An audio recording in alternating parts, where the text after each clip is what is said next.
Hello, everyone. Welcome to another edition of Hematology and Blood Transfusion Science Lecture Series.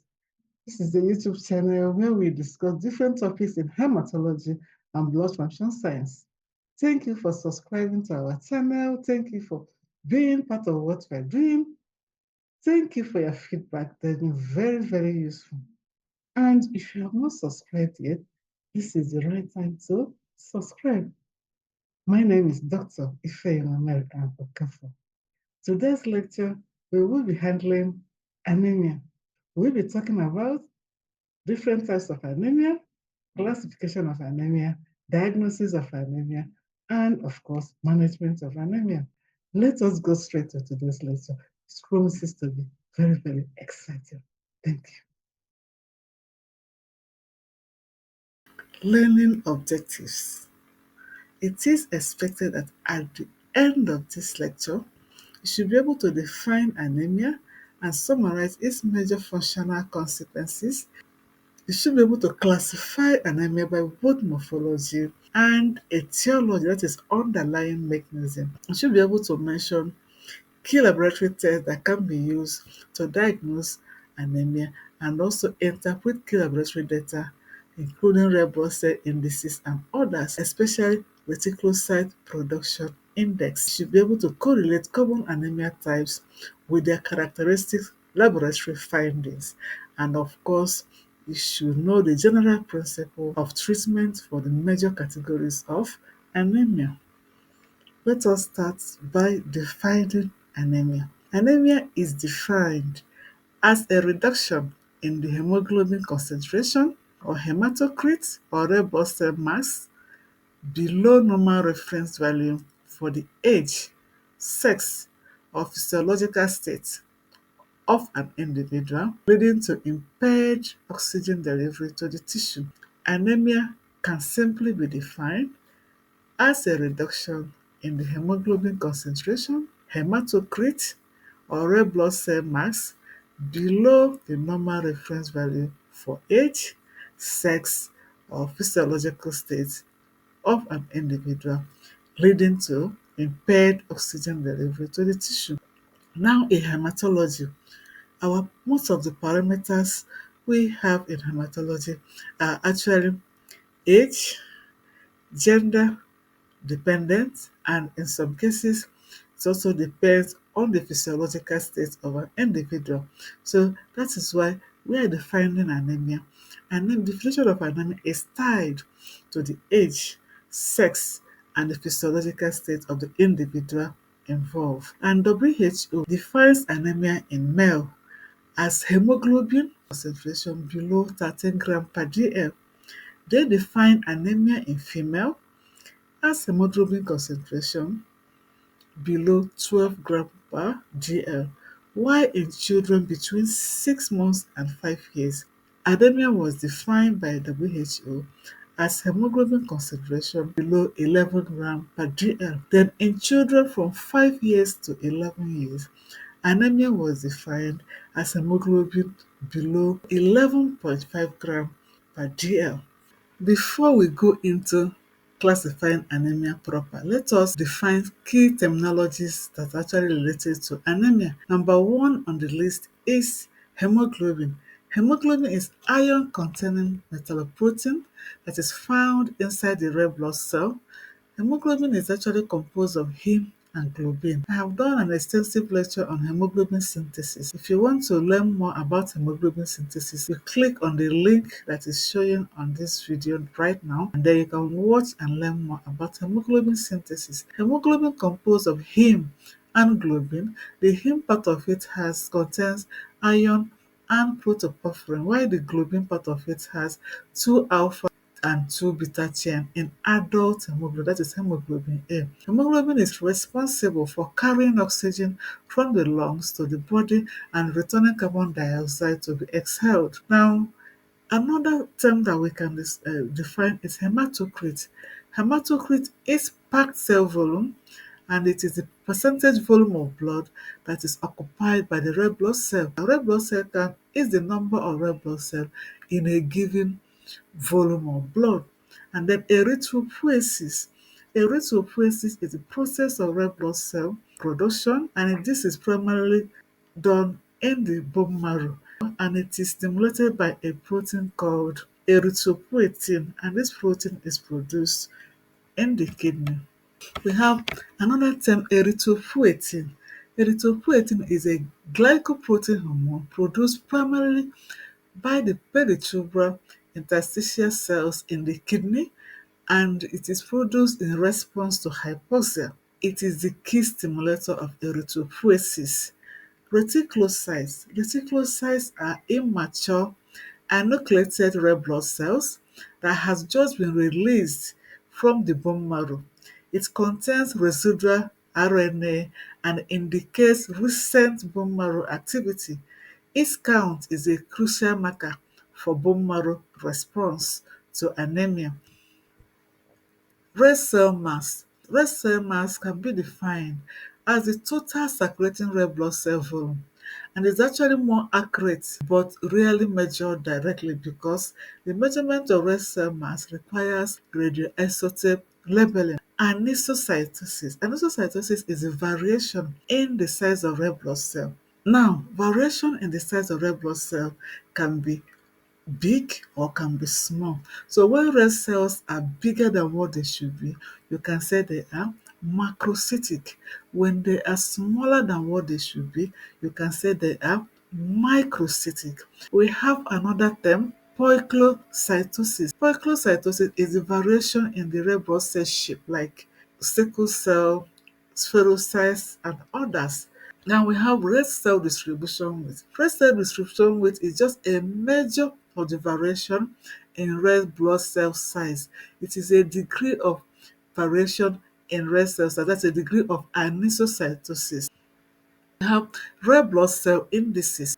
We have these parameters under red blood cell indices. Mean corpuscular volume, that is MCV, mean corpuscular hemoglobin, MCH, and then mean corpuscular hemoglobin concentration. Now let's go over MCV, which is mean corpuscular volume.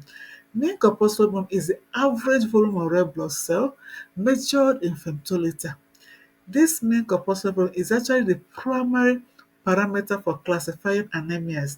The normal range is between 80 to 100 femtoliter.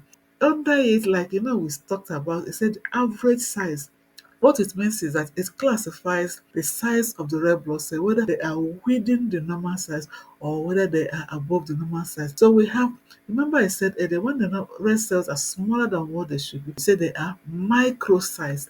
That means you can say they are microcytic red blood cells. And the phenomenon is said to be microcytosis. So under MCV, when red cells, for you to classify red cells as microcytes or microcytic red cells, they will have MCV less than 80 femtoliter. When they have MCV between 80 to 100 femtoliter, you can say they are normocytic, normocytes, normocytic red blood cells. They have MCV above 100 femtoliter, you can say they are macrocytic. That means they are bigger than what it should be. They are macrocytic red blood cells. Okay. Now we have mean corpuscular hemoglobin. That is MCH. This is the average mass of the hemoglobin per red blood cell measured in picogram. And the normal range is what? Between 27 to 31 picogram. Mean corpuscular hemoglobin concentration, MCHC, is the average amount of hemoglobin in a given volume of packed red blood cell, and a low MCH denotes hypochromia, that is content of the, so talking about the content of the hemoglobin inside the red blood cell. Now the normal range is between 32 to 36 gram per dl. And we have other parameters that can also that are also associated with anemia. Hypochromic, that is, hypochromic talks about a reduced amount of hemoglobin, even less amount of hemoglobin inside a red blood cell. That's a red blood cell that have less hemoglobin than normal. This is often seen in iron deficiency anemia. Then normochromic talks about red blood cell with normal hemoglobin concentration. You can use the term normochromic to denote that. And then hyperchromic is red blood cell with higher than normal hemoglobin concentration, often seen in megaloblastic anemia. So we have here hypochromic, lower content of hemoglobin, normochromic, normal hemoglobin content, and hyperchromic, higher hemoglobin content with regards to content of hemoglobin inside a red blood cell. Let us look at the general concept and epidemiology of anemia. General concept and epidemiology of anemia. Physiological concept. The red blood cell transport oxygen. What helps the red cell to actually transport this oxygen is actually the hemoglobin. Hemoglobin that is contained inside the red cell. Therefore, adequate hemoglobin content of the red blood cell and also adequate red cell mass are actually essential for tissue oxygenation. The steady state red blood cell mass is a carefully balanced equation. The production of red blood cell in the bone marrow and also destruction or loss of red blood cell in the peripheral blood is tightly regulated. Remember that red blood cell, the normal lifespan of red blood cell is actually 120 days. So if there is any imbalance in the rate of production and the rate of destruction of the peripheral blood, then you can have what? Anemia. Anemia represents an imbalance between red blood cell production in the marrow and also the loss or destruction in the peripheral blood. For you to adequately produce healthy red blood cells, you need a functional bone marrow, and this functional bone marrow will have healthy hematopoietic stem cells. Number two, you need adequate raw materials. And what are the raw materials we are referring to here? Iron is very important in red cell production, vitamin B12, folate, and other trace elements. And then you need stimulation. Like we said earlier that an important hormone stimulates red cell production, and that is erythropoietin. This stimulation is primarily done by erythropoietin. Remember that this erythropoietin is produced in the kidney, and the trigger in the kidney is hypoxia. What of loss? Remember, we're talking about the balance between production and the loss. What of loss? The senescence. The loss is just about normal. The senescence is about normal aging and the removal by the reticuloendothelial system. That is the senescence, and this should be after approximately 120 days in a normal individual. But in abnormal cases where you have bleeding, that is hemorrhage, this bleeding can be overt or occult. Loss of blood can also occur, or as a result of hemolysis, that is increased destruction of red blood cells or premature destruction of red blood cells. It can be intravascular or extravascular. This can also lead to loss of red blood cells. So this disruption of balance between production in the marrow and destruction in the peripheral blood can actually result to anemia. Look at the physiological basis of anemia. That is the pathophysiological basis of anemia. Anemia can result from three different scenarios or mechanisms. Number one, anemia can result as a result of decreased production of red blood cells, what we refer as hypoproliferative anemias. Anemia can also result as a result of increased red blood cell destruction, what will give rise to hemolytic anemias. And anemia can also result as a result of blood loss. So let's look at number one, the physiological basis of anemia. Number one, decreased production of red blood cells. This has to do with the bone marrow failing to produce enough red blood cells. And for bone marrow to fail to produce enough red blood cells, it could be as a result of nutritional deficiencies. It doesn't have enough nutrients like iron, folate, B12, or can be as a result of bone marrow failure, okay, or as a result of chronic diseases. Example include iron deficiency anemia, anemia of chronic diseases, aplastic anemia in case of bone marrow failure. Another pathophysiological basis of anemia is increased red blood cell destruction. In this particular case, red blood cells are destroyed prematurely as a result, maybe it can be as a result of ineffective erythropoiesis. That is, abnormal red cells are formed during erythropoiesis because of one reason or the other. It can be genetic, it can be acquired, and because these cells are not properly formed, the reticular endothelial system pulls them out and destroys them, thereby causing anemia. Another pathophysiological basis of anemia is what? Blood loss. Acute or chronic bleeding definitely will lead to loss of red blood cells and consequently lead to anemia. This acute or chronic blood loss can be as a result of trauma, accident, heavy menstrual bleeding. It can be internal, can also be external. When there is anemia, the body tries to respond to the state of anemia. And one of the things that the body does is there are some changes, adaptation that take place, like cardiorespiratory adaptation. In this case, the body will try to increase the heart rate, increase the stroke volume, and also cardiac output, causing tachycardia and palpitation of the heart. And then you can have hematological adaptation, like increase in 2,3-BPG, diphosphoglycerate in red blood cell, and this shifts oxygen dissociation curve to the right, facilitating oxygen delivery to the tissue. And then there is also bone marrow response. In this case, there is increased erythropoietin secretion to the bone marrow, and this will cause marrow hyperplasia and reticulocytosis in a healthy marrow. Let us look at epidemiology of anemia. Global prevalence, according to WHO, more than 25% of the world population is anemic. That is approximately 1.8 billion people. The highest prevalence is actually found in Africa and parts of Asia, and it is often linked to nutritional deficiencies like iron, folate, or B12 deficiencies. It's also attributed to infectious diseases like malaria, hookworm, and also genetic disorder like sickle cell disease and thalassemia.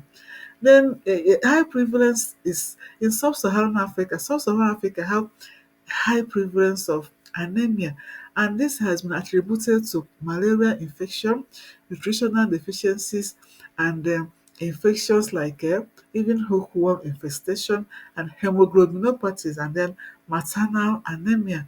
Then this anemia has serious public health impact. Anemia significantly impacts quality of life, causing fatigue, reduced work capacity, impaired cognitive function, and even in children, and reduced growth, retardation of growth in children, and increased morbidity and mortality, particularly in pregnant women and infants. There are high-risk group. The high-risk group that are mostly affected, just as I mentioned before, are children under 5 years, pregnant women because of increased iron demand, women of reproductive age because of menstrual losses, and then in the elderly that are prone to chronic diseases, nutritional deficiencies, bone marrow disorders. Research has shown that iron deficiency anemia is the most common cause of anemia worldwide, causing about approximately 50% of all cases of anemia. Other major contributors can also be hemoglobinopathies like sickle cell, thalassemia, infections like malaria, hookworm, TB, HIV, and then chronic inflammatory conditions. Let us now go straight to classifying anemia. Classification of anemia. Anemia is classified using two different approaches. Anemia is classified using a combined physiological or etiological and morphological approach. Morphological classification of anemia is actually based on red blood cell indices, a specifically use of mean cell volume. This is the most practical initial approach, and it is based on MCV, which is mean cell volume, while physiological or etiological classification of anemia is actually based on the mechanism. Its focus is on the underlying pathological mechanism. Let us have a closer look at morphological classification of anemia based on red blood cell indices. So doing that, we have what we call microcytic anemia. Microcytic anemia is classifying anemia using MCV, and the criteria is, remember, the normal MCV is 80 to 100 femtoliter. So for anemia to be microcytic, that means it's smaller than the size. Therefore, when classifying anemia based on morphology, the first one, microcytic anemia, the MCV less than 80 femtoliter is the benchmark. So any red cell having MCV less than 80 femtoliter is microcytic. And anemia that arises as a result of that is microcytic anemia. It is characterized by small red blood cells called microcytes, and the phenomenon is what is said to be microcytosis, just like this red cell that that's showing on the slide here. You can see that they are actually smaller than the size, and when you look inside the red cell, the central pallor is also larger than what it should be. That means they are also hypochromic. In addition to being microcytic, they are also hypochromic. So this type of anemia can be found in cases of thalassemia, iron deficiency anemia, chronic disease, and anemia of chronic diseases, and sideroblastic anemia. We have another classification under morphological classification of anemia based on red cell indices, normocytic anemia. This anemia is characterized by normal sized red blood cells. The red cells, just like it's showing on the slide here, are of normal size.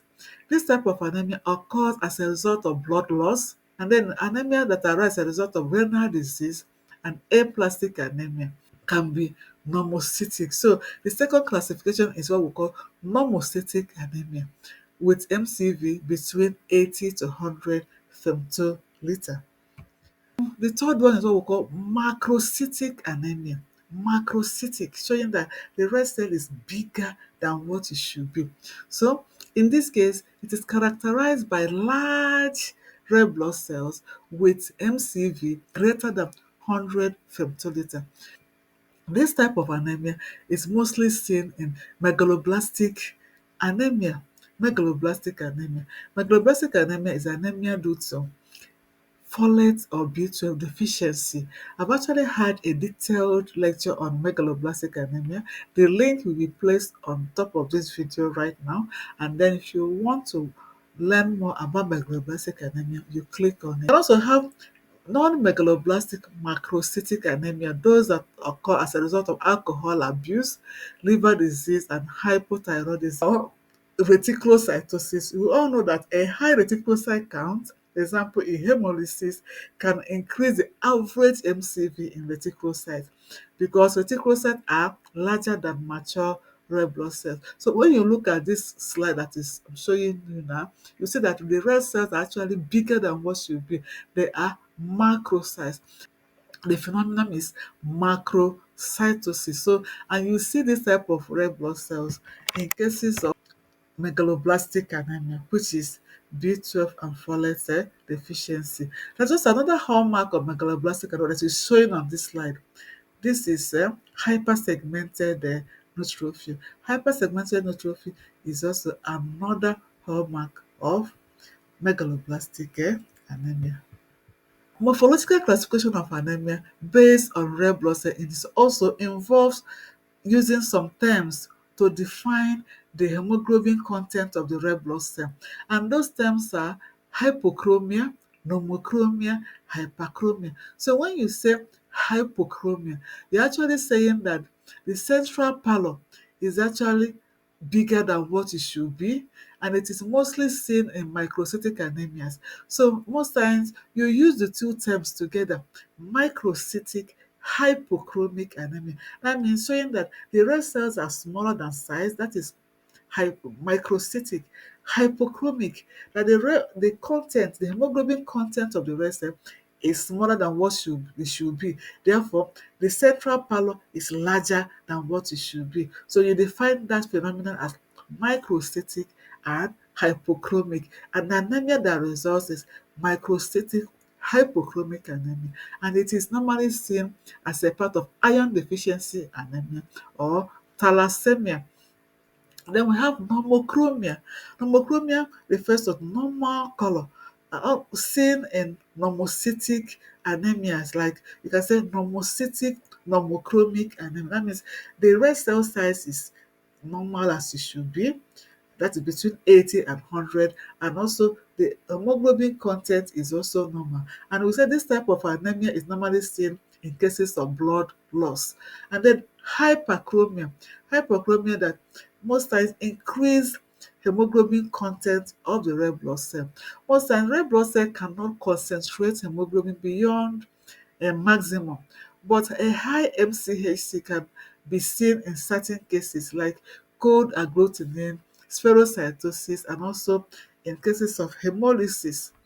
Classifying anemia based on physiological or etiological classification, that is based on mechanism. We have number one, decreased red blood cell production, or what we call hypoproliferative anemia. This decreased red blood cell production may be as a result of number one, nutritional deficiencies. In cases where you have iron, B12, folate are deficient. Okay, no, these things are very essential for red blood cell production. Or you have bone marrow failure, aplastic anemia, myelodysplastic syndrome, or bone marrow infiltration by leukemias and lymphoma or solid tumors. You can also have anemia of chronic disease. In anemia of chronic disease, inflammation or chronic disease will also lead to a blunted erythropoietin response, and because of that there will be altered iron metabolism, leading to decreased production of red blood cells in the bone marrow.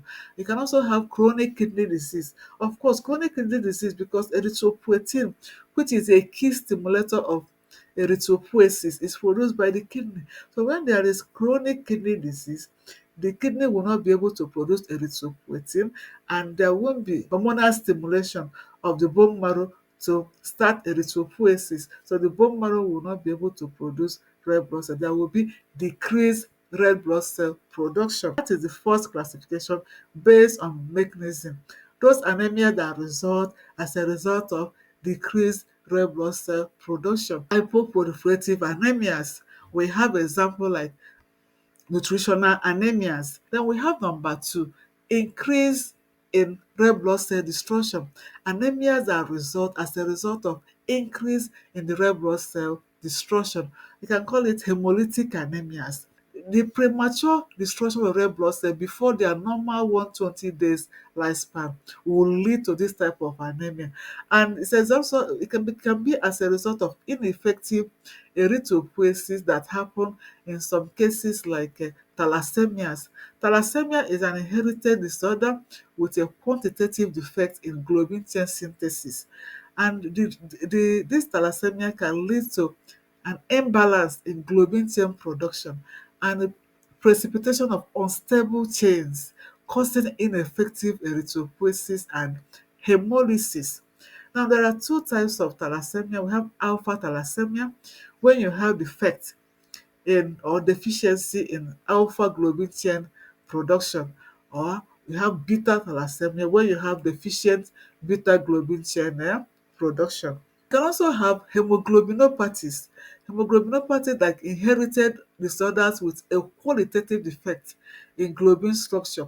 The abnormal hemoglobin can lead to red blood cell rigidity and hemolysis, like we have in sickle cell anemia, in hemoglobin C disease, and then we also have sideroblastic anemia, that is inability to incorporate iron into heme molecule, leading to iron-laden mitochondria, what we call ring sideroblasts in the bone marrow. Six, increase destruction of red blood cell. This phenomenon, or the things that actually cause it, like thalassemia, sickle cell anemia, can be inherited or they can also be acquired. The inherited means you have the cases where you have red blood cell defects like hereditary spherocytosis or enzyme deficiency like in G6PD deficiencies, or you have hemoglobinopathies like we have in sickle cell anemia or thalassemia. So they can be inherited or it can also be acquired. Okay, the causes can also be acquired, like we have in autoimmune hemolytic anemias, a situation where an individual develops autoantibody against its own red blood cell, and this antibody will go on to destroy the already formed red blood cells in the peripheral blood. And we also have drug-induced hemolysis. There are some drugs that affect red blood cells negatively and destroy them. We can also have microangiopathic hemolytic anemia or infections like malaria. You know that parasitized red blood cells are seen as abnormal cells and they are pulled out of the circulation by reticuloendothelial system and they are destroyed, and the consequences of this is anemia might develop. Now, in this type of anemia that has increased destruction of red blood cell, the hemolysis that occur can be intravascular or extravascular. Intravascular hemolysis means that red blood cells are being destroyed within the blood vessels, and this will lead to release of free hemoglobin, which can lead to hemoglobinuria. We have cases like paroxysmal nocturnal hemoglobinuria, and then it can also be extravascular. Extravascular hemolysis, that means red blood cell destruction occurs in the reticuloendothelial system powered by the spleen and the liver, and this is more common type and leads to splenomegaly. It can be seen in hemoglobinopathy, that is thalassemia, sickle cell disease, or even malaria infection, and it can lead to an individual developing jaundice. So you have more jaundice being formed in extravascular hemolysis than you have in intravascular hemolysis. Third classification of anemia as a result of physiological or etiological classification of that is based on mechanism is acute blood loss. Anemia that develop as a result of acute blood loss. This can be as a result of hemorrhage or trauma or gastrointestinal bleeding, and then it can cause a drop or acute drop in red blood cell and then hemoglobin concentration. Initially, the anemia that develop can be normocytic, but if the bleeding is not stopped, it can become chronic, and that will lead to development of iron deficiency eventually. Let us look at the clinical presentation of anemia. Symptoms and signs are often non-specific and depend on the severity, rapidity of onset, and duration of anemia. General symptoms of anemia: number one, fatigue. Fatigue occur due to reduced oxygen delivery to the tissue. And then you have paleness. This is actually a hallmark of, hallmark feature of anemia, especially noticeable in the conjunctiva, your palm, and then the nails. And then you have dyspnea, that is shortness of breath, especially with exertion, tachycardia, increased heart rate, dizziness or fainting, cold extremities. That is because this cold extremities is as a result of reduced blood flow. Then we have jaundice. Jaundice in hemolytic anemia due to increased bilirubin from red blood cell destruction. We have glossitis. Glossitis, that is smooth, beefy red tongue, is a classic sign of B12 or folate deficiency. We have cholelcia. Cholelcia is spoon-shaped nails. Is rare but specific sign of severe iron deficiency anemia. Then splenomegaly. Splenomegaly may be present in chronic hemolytic anemias as the spleen overworks, to clear damaged red blood cells. And then pica. Pica is a condition in which there is a craving for non-nutritive substance like ice, and is often seen in iron deficiency anemia. Clinically, anemia can be also graded. It can be the grading is based on the concentration of hemoglobin. It can be graded into mild, moderate, severe, and life-threatening. So mild, hemoglobin is just below lower limit, and most often it is asymptomatic. In moderate anemia, the patient might have symptoms on exertion, and then in severe anemia occurs as a result of hemoglobin that is below 7 gram per dl. They have life-threatening when the hemoglobin is below 4 gram per dl. Laboratory investigation of anemia. For us to investigate anemia in the laboratory, there are first line tests that we do first before we go further to do specific tests. Now, the first line test we do is what we call full blood count or complete blood count. In doing this full blood count, we look at hemoglobin concentration, hematocrit or PCV, red blood cell indices, that is MCV, MCH, MCHC. Then we can even go further to do reticulocyte count. The hemoglobin level is critical in diagnosing anemia, that is either PCV or hematocrit, that measures the hemoglobin level. It can also quantify the hemoglobin level by doing hemoglobin estimation. Hematocrit or PCV value is reduced in all forms of anemia. In all forms of anemia, you have reduced hematocrit or PCV. Therefore, hemoglobin concentration is reduced in all forms of anemia. Then we have MCV, MCH, and MCHC. They help us to classify anemia based on the size and hemoglobin content. Can have microcytic anemia, like we said earlier, normocytic anemia, and then macrocytic anemia. And then you can also use the mean corpuscular hemoglobin concentration and red blood cell distribution weight to measure the degree of anisocytosis. Now, all these parameters can be done manually, but it's better done with automation. Automated cell counter can help you to estimate all these values as stated here. You can also do reticulocyte count. Reticulocyte count indicates bone marrow response to anemia that is going on.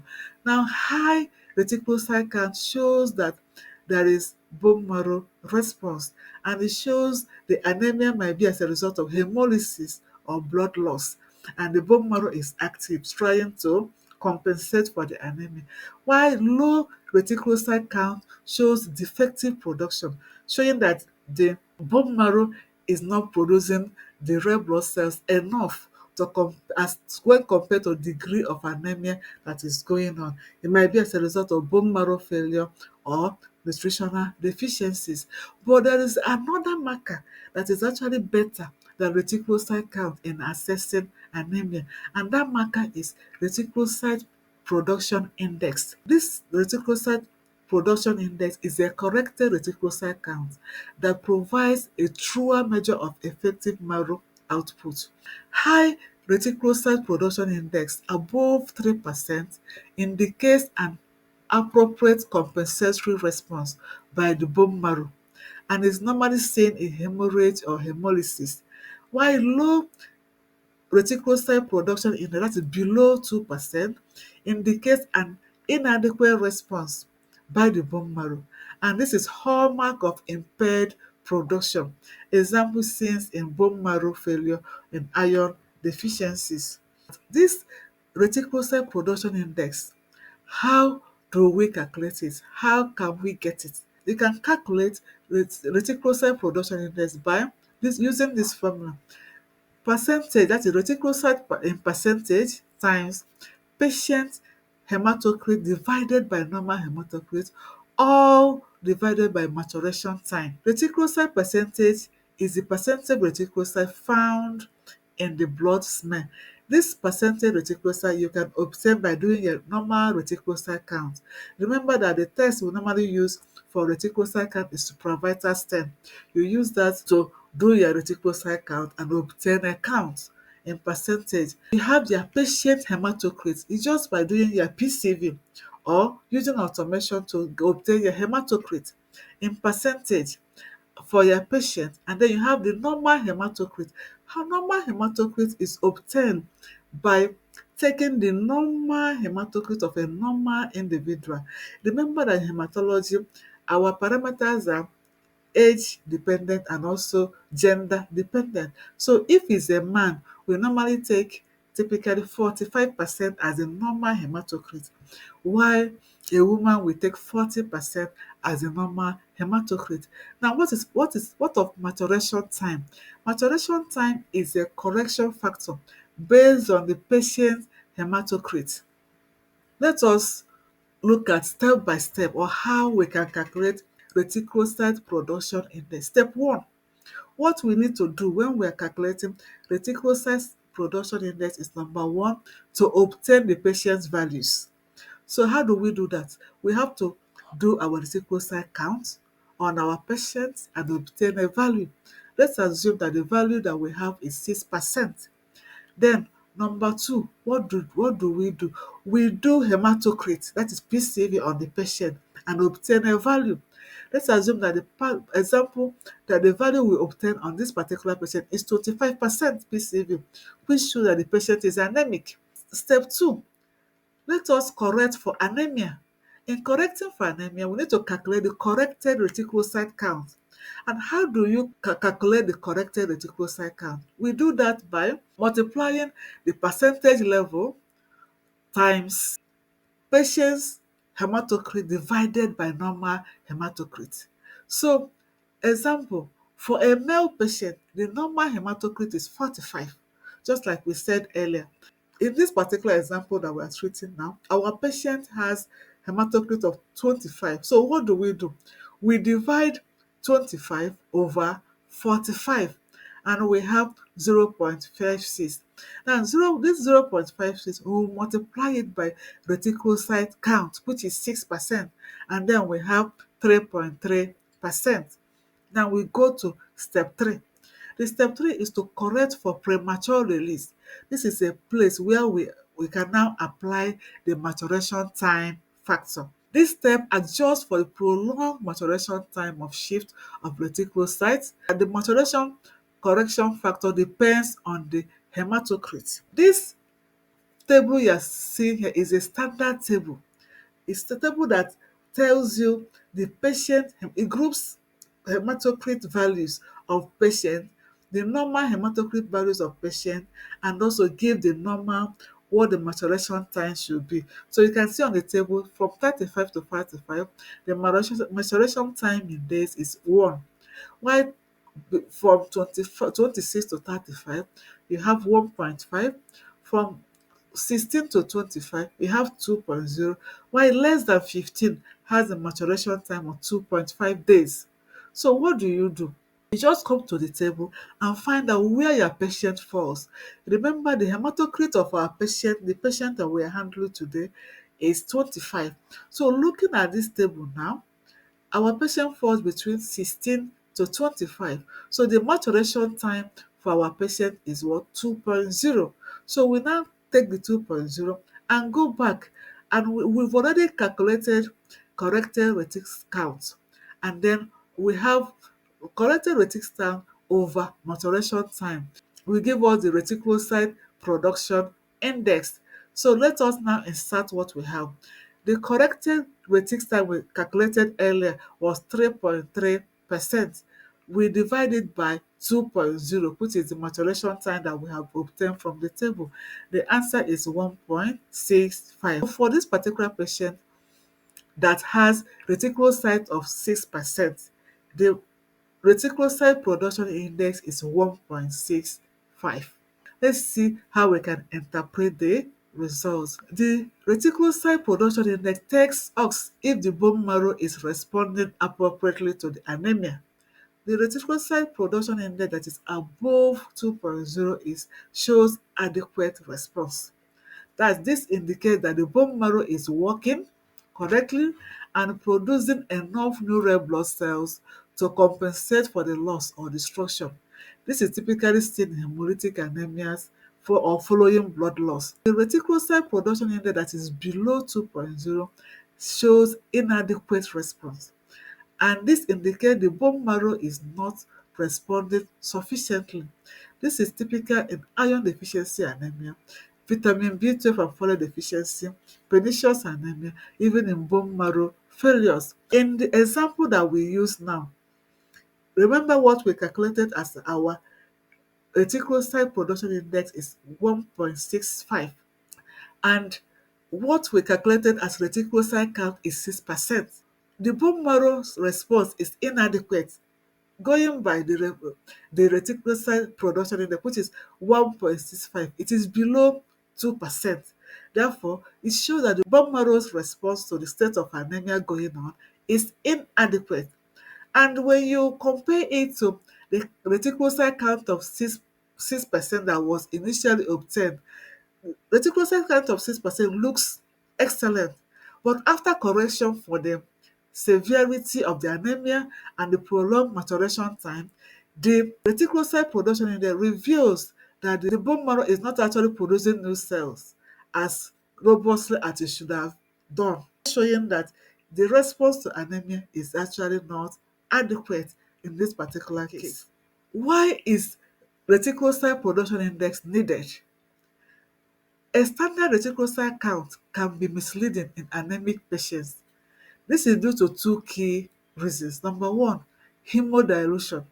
In anemia, the red blood cell mass is reduced, but the plasma volume is often normal or increased. This dilutes the reticulocytes, making their percentage appear higher than it truly is relative to the overall red blood cell mass. Then we have premature release. In response to severe anemia, that's example blood loss or hemolysis, the bone marrow releases reticulocyte into the bloodstream earlier than usual. This shift or stress reticulocyte takes longer time to mature in the blood, at times 2 to 3 days instead of normal 1 day. So they are counted as reticulocyte for a longer period, artificially inflating the count. Reticulocyte production index corrects for both of these factors to give a truer measure of bone marrow response to the anemia. This is why reticulocyte production index is a better marker for monitoring bone marrow response to anemia than just doing reticulocyte count. Peripheral blood film, very very important, very very key in diagnosing anemia, because looking at peripheral blood film, it helps us to assess our red blood cell morphology. Assessing red blood cell morphology will help us to look at the size of the red blood cell to see whether they are microcytic, macrocytic, or normocytic. We can also look at the shape of red blood cell to see whether they are sickled, they are sphericized, acanthocytes, and all other red blood cell abnormalities. Or we can also look at the color to see whether they are hypochromic, normochromic, or hyperchromic. You see, peripheral blood stream examination is a key component of anemia diagnosis. Looking at the blood film, we can say whether there's microcytic or hypochromic cells, or target cells, schistocytes, spherocytes, sickle cells, hypersegmented neutrophil like we have in megaloblastic anemia. When you have done this first line test, you will now go over to the second line investigation. The second line investigation will help you to confirm the type of anemia that the patient is actually having. It can be iron studies. Iron studies like serum ferritin, serum iron, total iron binding capacity, transferrin saturation. Of course, in iron deficiency anemia, serum iron will be low. Ferritin actually reflects the total iron stock, and it can also be low because before you develop iron deficiency, you must have exhausted your iron stock. Then transferrin saturation, soluble transferrin receptor, helps us to differentiate iron deficiency anemia from anemia of chronic disease or anemia of inflammation. Then we can also do assay, assay of serum folate, estimate serum vitamin B12. We can go ahead to do methylmalonic acid assay or homocysteine assay. And we can also do hemolysis screen. This hemolysis screen involves doing haptoglobin, indirect bilirubin, and then Coombs test. And then in some cases, bone marrow examination will be carried out. It helps us to find answers to unexplained or suspected pathology, like in diagnosis of bone marrow failure or hematological malignancies, or even iron study. special tests that can also aid us in diagnosing anemia. The special tests include C-reactive protein (ESR), erythrocyte sedimentation rate that can be done for in cases of chronic diseases, hemoglobin erythropoiesis or HPLC that will help us to diagnose thalassemia or sickle cell disease. HPLC is a high performance lipid chromatography. Then we have creatinine, estimated glomerular filtration rate in cases of renal function test, Coombs test for diagnosing autoimmune hemolytic anemia, molecular studies, flow cytometry, estimation of lead level and lactate dehydrogenase, which is increased in intravascular hemolysis, and haptoglobin that is decreased in intravascular hemolysis. Example in autoimmune hemolysis, paroxysmal nocturnal hemoglobinuria, and then we have liver function test that can be ordered in some special situations, and thyroid stimulating hormone test. Let's look at the treatment. What do we do in treating anemia? Identify and treat the underlying cause. Most times, anemia is not a disease. Anemia might result as a result of underlying ailment. So when this is identified and treated, most times the anemia is now corrected. Correct nutritional deficiencies if there is nutritional deficiencies, and then give some supportive management in severe cases. It can have oxygen or transfusion.